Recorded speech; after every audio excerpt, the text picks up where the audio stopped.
Welcome to the Daily's Double Shot. I'm Arnold Chan. And I'm Brianna Lai. For our first story, Shreve reports on the recent career fair at the Hub. After that, Lauren LeMieux covers a conference to raise human trafficking awareness. Lara O'Neil-Dunn hosts a heated debate about the impromptu couch burning on Greek Row. Then we take a look at a cleanup that followed the bonfire. Katelin Chow profiles the UW Swing Club in Red Square. And finally, Megan Walker checks out Paws on Science at the Pacific Science Center. All coming up on the Daily's Double Shot.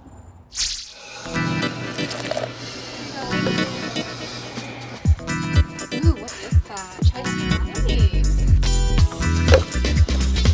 Yeah.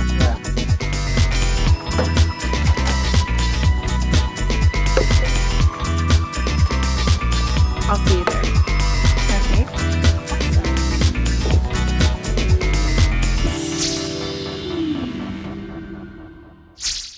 First up, the Hub hosted a career fair that provided great networking opportunities for students. Here's Shreve with the story. With a slow economy and summer approaching, the University of Washington's annual Spring Career Fair drew thousands of students eager to interact with well over 100 recruiters from all over the nation. Because this seems to be a lot more crowded than the last career fair we went to in the fall. They aren't always like a Belltown club where you kind of have to wait in line, and it's like without the music and the alcohol, everything else is the same here. Employers attending this year's career fair ranged from military to retail and everything in between. This gave students plenty of opportunities to find a job that interested them. Tech Systems is an IT recruiting company and services, and we're hiring for entry-level sales positions. We have offices nationwide and great training programs. We have a lot of success hiring new grads into the market and training them. Looking for kids with a lot of energy, looking kids self-starters. We can teach them the industry, but we can't give them kind of the DNA behind it. It's a fast-paced industry, and so the more they're involved in extracurricular activities, whether it be community, student government, Greek system, you name it, those are the types of people we like to see. They invest in education, and then they're investing in other things as well. We got a lot of people coming by. Some of them are interested, some of them aren't. Just doing our thing. Students attending this year's career fair came from a variety of backgrounds and disciplines. Though not all of them had a specific job or employer in mind, they all shared a common goal of exploring the diverse opportunities available. Well, I'm just a graduating senior. I'm not totally sure what I'd like to do with my major yet. I'm an art history major, so I'm just trying to get a feel for the different opportunities out there, and I'm really open to anything. So. Well, I'm graduating soon, so just looking for an internship or maybe some job opportunities. Many students came with resumes and business cards in hand, prepared to impress the recruiters. And with thousands of students dressed in their best, the recruiters were given a vast array of candidates for the positions they were looking to fill. Yeah, if they look professional, that's probably half the battle right there. You see a lot of people coming by that they haven't shaved or they haven't trimmed their beard or they're wearing the grungy clothes that they woke up in or something like that. Any recruiter here, for whether they're for a private business, for the government, or whether they're us, is going to look negatively upon that. So look your best, act your best, and really just have confidence. I think those are some of the things that any employers are looking for. Know what you have to offer to the companies and just research the companies a little more. This was yet another successful career fair for University of Washington students. Were you at the career fair too?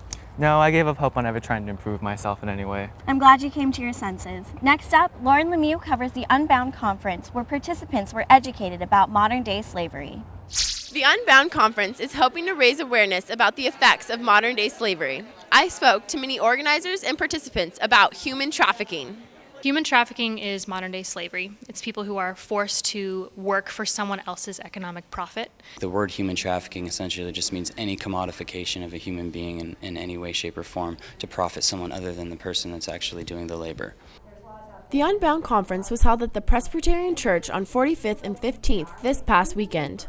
Participants had the opportunity to engage in workshops, artwork, and music, all of which express the injustice inflicted upon victims of modern-day slavery. This particular event, there's not a lot of money being raised. It's mostly getting people connected to organizations that do raise the money and do send the money out. The organization I'm a part of at UW is called Students Against Slavery, and it's a new organization. It kind of formed out of the conference last year. Early in the year, we had a change drive when you think of a change drive, you think, maybe $30-40 or something, but we raised $1,200 in 2 hours with around 20 volunteers, and we were able to donate that directly to people that have been rescued from human trafficking. As a UW student, I am probably one of the most highly privileged people in this country. I mean, college students in general are, because we're getting this really high education and we have tons of resources available to us, and we have time, and we have the ability to just kind of be a free agent like that. Since this is going on in our backyard and it's a blatant violation of human rights, and that's something that people all over the UW campus are passionate about. It's hard for me to relate to someone who's been trafficked and who's in that lifestyle because it feels so far from me. And so in thinking of this piece, I just was thinking a lot this week about sexuality, like my own sexuality, and how that affects all of me, emotionally, spiritually, physically. Thinking of the beauty of that, the beauty of sexuality, the gift of sexuality, and being in that, and then thinking how someone who is exploited in that way and is harmed in that way, how harmful it is to the whole person. Outside the mini workshops, there was a table fair featuring local organizations educating the community on human trafficking in the greater Seattle area. The biggest problem with human trafficking is that no one really knows about it. It's kind of one of those elephants in the room, I guess. I know that UW is a campus full of students that care and that we support human rights, and obviously we have fair trade coffee on campus. We use Tully's. So obviously UW is a campus that cares. I think the movement is a movement in itself. It's not like something you have to create. Once you start to be angry about what's going on, opportunities will arise for you to do things. About 400 members of the community have attended the conference today and participated in activities that raise awareness on the issues. Reporting for the Daily Double Shot, I'm Lauren LeMieux. Thanks, Lauren. Now Lara O'Neil-Dunn takes us into the fiery debate about the still-heated couch burning extravaganza. Hello everyone, and welcome to The Good, the Bad, and the Rad, where we are continuing the discussion of the saga that is One More Couch.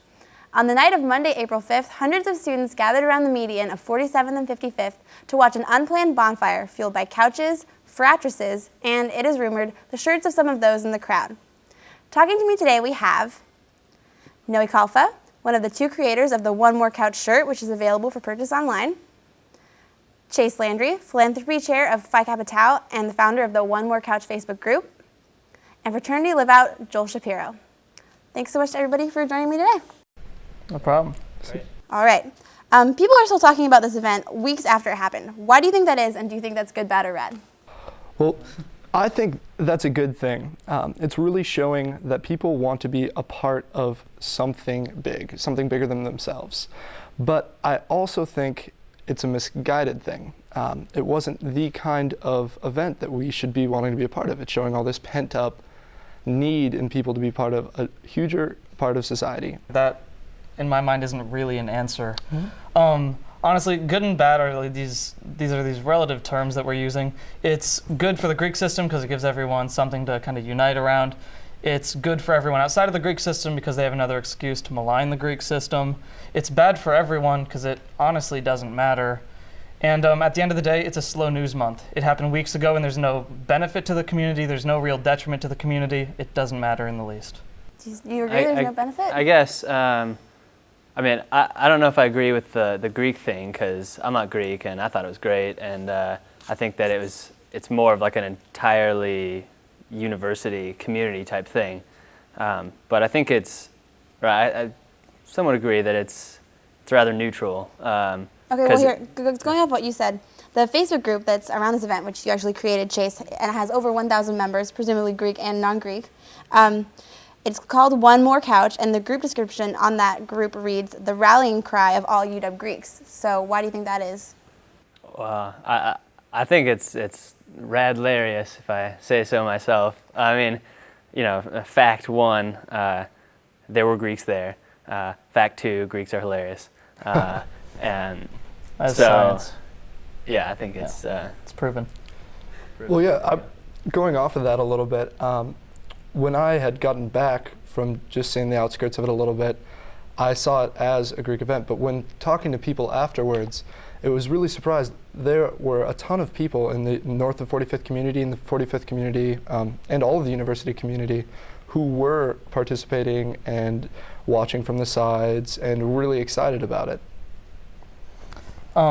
Again, to be the outliner here, it's a Facebook group. I'm in a Facebook group that talks smack about people who walk slow down the sidewalk. Is that good, bad, or rad? It's nothing. If you're going to use this group to capitalize on something, and I know there was a cleanup effort that was probably messaged to everyone in the group. You've done something to utilize it, but otherwise, it's a Facebook group. I'll bet you're in a couple hundred of those. It's not of any real consequence. Well, the next thing that I was going to talk about, which speaks to what you were saying, is that people who have argued that this event was disrespectful to the local community because it created noise, it created a mess, and it tied up police resources. I mean, are any of you falling into that camp? I would actually say it was disrespectful to the community. It wasn't a good outpouring and show of how I know the community to be. I mean, they're some of the hardest working, most dedicated people in the Greek system and in the north of 45th community and the whole university community. I mean, Greeks generally put in 70,000 man-hours of philanthropy service and raise $300,000. Well, I have a question, because, I keep hearing people talking about, like all of the really positive things that I'm sure the Greek community does bring, but why has that always been connected to, this bonfire? What exactly is the connection there? The connection there is a feeling of disproportionate coverage. People did get excited about this bonfire, and people did want to have the sense of just that connection and fun, but that seemed to a lot of people to get more coverage than the really good things, because it seems to be a big breaking news story as compared to something that is quite common and average as Greeks raising tons of money for good causes. What do you think about that? I completely agree there's disproportionate coverage, but at the end of the day, you can't cover everything, or the daily would be 10,000 pages long. It's what does the community care about? And honestly, the community doesn't care when frat throws a kickball tournament and sells a bunch of t-shirts. Sure, the money might be going to something good, but nobody cares. They're more interested that a guy burned himself on Red Square. Going back to the initial question, though, of was it disrespectful to the community, it's again this term that doesn't really have any bounds to it. Is it disrespectful to have rallies during football season? Those are every week. There's a ton of noise. There's a ton of garbage that comes out of them. And the only difference between this event and that is there are some ashes of couches and more 5-0 rolled in. Some people say that, as you guys have said, that this bonfire speaks to some kind of need for celebration, for gathering, for companionship that we do need more of in our society. Do you guys agree? Good, bad, or rad? Totally rad, wholeheartedly. People here at the university work so hard going to classes, doing jobs on the side, and they really just want time to spend with people and ways to work off stress. I think we need to find better ways to do that, though. Community involvement is all great, and the rallies are fun for everybody, and relieving stress is well and good. But if you're in the Greek system on a Thursday, Friday, Saturday night, there's a lot of that. If you come in on a Wednesday, Tuesday, Monday night, there's a lot of it. Again, it doesn't really relate to good or bad. It's utterly inconsequential. Events, good. I am for events. Events are rad. But grouping them into any kinds of good events, bad events, weekly events, community events, whatever, utterly inconsequential. I disagree with you, though. I mean, you say just the Greek system's like that. A lot of college life is like that. Oh, absolutely. The people everywhere. People single out the Greeks, but it's the whole way that people are learning to deal with it isn't necessarily that healthy, and we need to find better ways to do that. And that's what you're seeing pent up here. Is that. But what's better for you may not be better for me. If better for me is punching you in the face every 10 minutes, you're not going to be for my embetterment. No. So at the end of the day, college life is crazy, and college life has these kinds of split-second events and stuff. But to say we need more of it or less of it, it is what it is. If you want more of it and you feel like there's more of it, make your Facebook group and start a weekly D&D game or something, whatever floats your boat. Yes, I mean, so many people came to the fire that I think it's definitely bigger than the Greeks, and I think it is a lot of students need something that's really bigger than themselves, and maybe it has to do with that spring almost never came. That people just want to get outside. I think it's also an outside thing. There's only so much you can do sitting in front of a screen or feeling like you have to study all the time. You can be together and study. You can, be together inside. But there's something about or playing D&D like Joel likes. Exactly. Yeah, for great passion.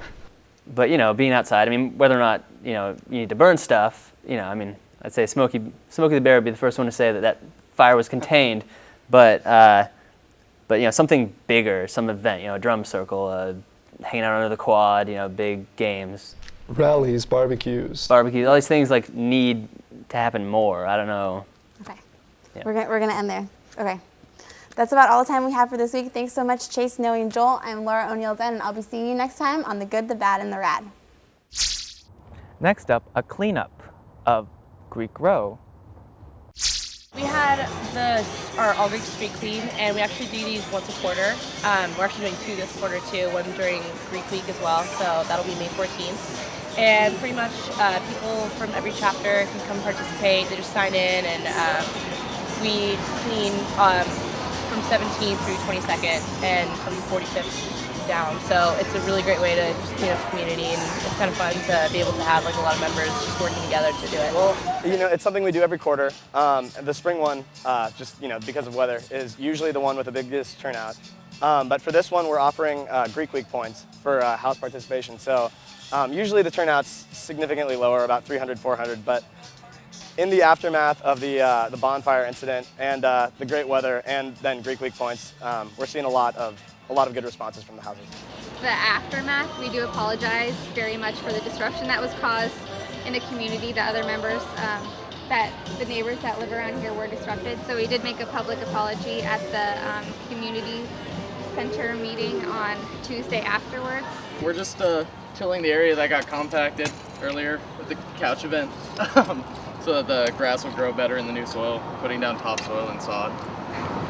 Yeah, just raking it in, mixing the topsoil in, and then we've got a bag of seeds that's plenty enough to replant this section. This is really tied in with our Greek Week, which is something that everyone around here does, and so that helps. Our Greek Week chair really encouraged a bunch of people to come out and help out, and more guys kept encouraging more and more guys to. Yeah, it was more of a Panhellenic and IFC effort to get the members out to clean the streets. IFC told us, we need to establish a better relationship with the cops and the community, so I thought this would be a good event to let the community know that we care about this. There's other ways to bring people together besides setting fires in the middle of residential neighborhoods. I mean, it was a negative event. Anytime something illegal happens in the Greek system or around the Greek system, it's you're breaking the law. And that said, there has been a lot of positive reactions from students who had a great time at it, but that doesn't excuse the fact that property was damaged, laws were broken, and it wasn't a good event, and it's not something that the IFC or the Panhellenic or Greek houses in general advocate. No one got hurt, and it united us with something, because usually fraternity houses have that competition and that animosity between each other. So I really like that. But I mean, I understand where other people can get the point that it was disrespectful because we took cops away from other areas that they should have been, and we broke a few laws. The general house membership, the ones living in the houses, tend to be younger, and so they kind of saw it as an opportunity to live out views that they had of college, the Animal House view of college that they may have had coming in. And really, every year it just takes reminding these guys and women that, you're here, you're being held to a higher standard. That's really not what the Greek system or the Greek movement is about. And so it really just takes, every year a constant reminder with the house leadership to let people know why we're here. Wow, that story really inspired me to clean up the daily. Oh, I wish we could, Arnold, but I don't see that happening anytime soon. That's all right. I was just being polite. Now, Katelin Chow spends an afternoon with the swing kids to see what they're up to. These swingers love to move. The UW Swing Kids, which started back up at the UW 5 years ago, has created a community of students who love the 1940s style of dance. We just like to try to introduce swing dancing to new people because Seattle is actually one of the bigger places for swing dancing in the world, actually.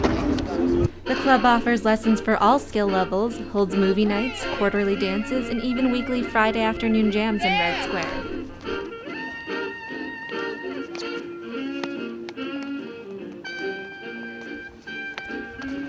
Freeze! And you push it and you push it and you rustle. And you push it and you push it and you rustle. And you rustle.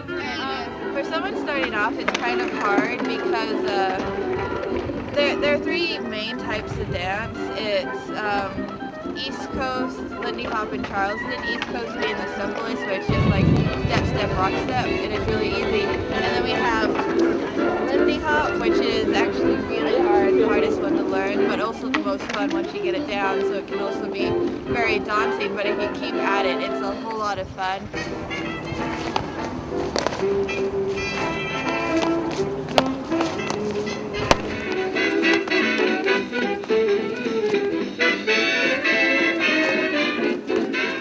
We really just kind of give people the skills so that they feel comfortable going out and dancing on their own. So since we've got people coming in all the time, learning new things, even if they're not with the club for a long time, as long as they've gotten out into the social group and out into Seattle dancing, then I think that we've done our job right. When you come to Swing Kids, you can always find a whole bunch of people that will be really friendly.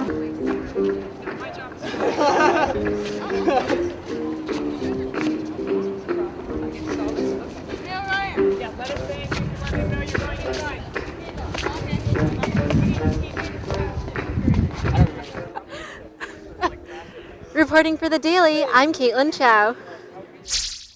That looks like a lot of fun, Kat. Now, Megan Walker visits the Pacific Science Center and takes a look at Paws on Science.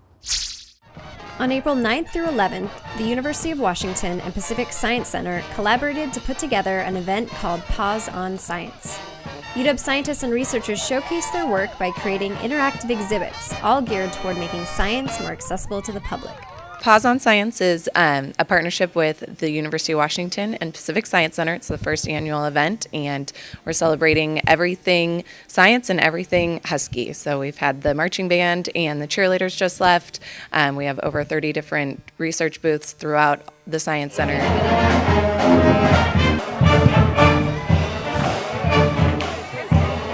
There's soap and there's food coloring and it all foams up, and it's pretty fun. So it's called elephant toothpaste because it looks kind of like jumbo toothpaste. What was your favorite exhibit? The one that is like, it says elephant toothpaste, but it's more like soap but warm. I really like the butterfly house. And our goal is to be able to forecast tsunamis that are likely to arrive at coastal communities with enough precision to allow them to make rational decisions as to whether to evacuate the downtown or whether to maybe just temporarily evacuate the beaches. A wave, which is typically caused by seafloor rising and falling, can be quite small in the open ocean, but when it arrives at the shore, those waves are amplified and can cause serious damage. Today we're giving demos to children to help them get interested in science. We are using virtual reality for pain distraction at Harborview Burn Center, and the kids are interested in video games in general, so we're letting them try Snow World, and then we explain to them the medical applications of using virtual reality for various applications like pain distraction.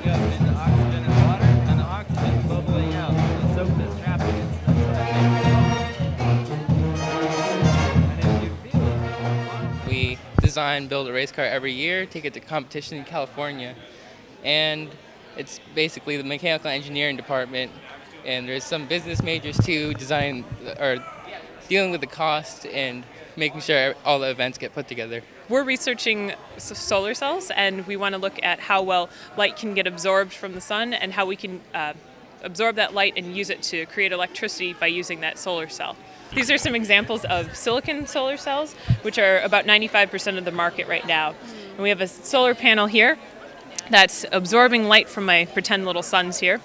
And the light is going to come into that solar panel and create some charges that are going to flow through my wires and my circuit, and that's going to provide electricity to power the motor spinning this little dial here. And if I turn that away and there's no light hitting that, the motor slows down and grinds to a halt. We are all about hands-on learning and making science accessible, and we have a premier research institution in our backyard. So this is a sheep brain? Yes. Oh, wow. So is this supposed to be similar to what an actual human brain?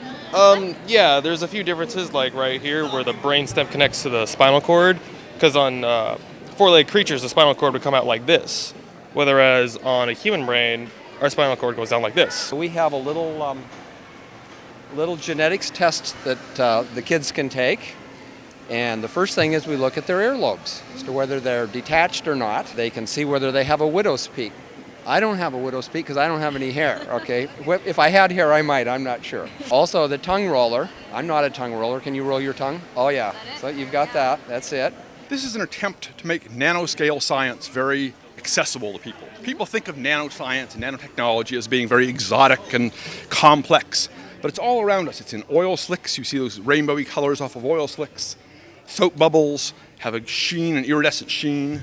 Some butterflies and insects have those shimmery, iridescent colors, and we let people here make these and walk away with them. And I give them a little folder that explains what it is, and they have created their own nanoscale structures, and they walk away with a little memento of it. I'm Megan Walker. Thanks for checking out Paws on Science with me today. Great story, Megan. That's it for this week's episode. Thanks for watching the Daily's Double Shot. We'll see you next week. Same Husky time, same Husky channel.